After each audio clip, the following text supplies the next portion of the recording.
It's so interesting to me how liberals and Democrats kind of took Muslims under their wing. Like they're all going to agree on stuff, and it's already backfiring on them when it comes to feminism, when it comes to LGBTQIA plus, whatever. In Maryland, in Montgomery County, Maryland, there was like a huge group of Muslim parents protesting either at the MCPS school board or the state capitol, I forget which, but about like LGBT stuff in schools, like a huge group of them. And I honestly agree with a lot of what they were saying, but I'm like, how many of them vote Democrat just based off of what they may pander to the Muslim or immigrant community about?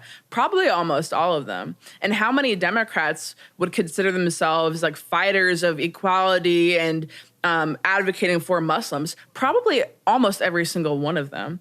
And it's just interesting to see how this intersectionality makes people fight on the same side for maybe like one or two issues, but be at war with each other for the rest of them. And I think it's the time has almost run out, because even there was another debate going on Twitter between Black women versus trans women.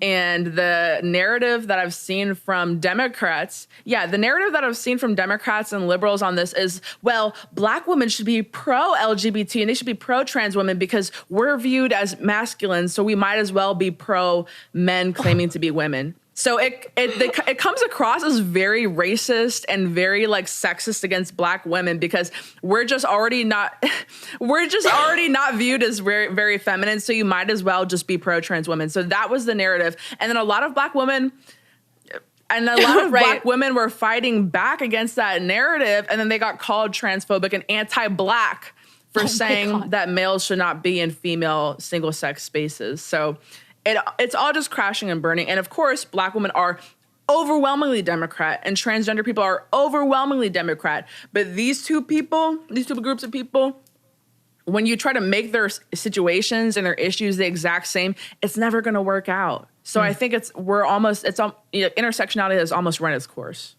It's an inherently unstable and divisive philosophy.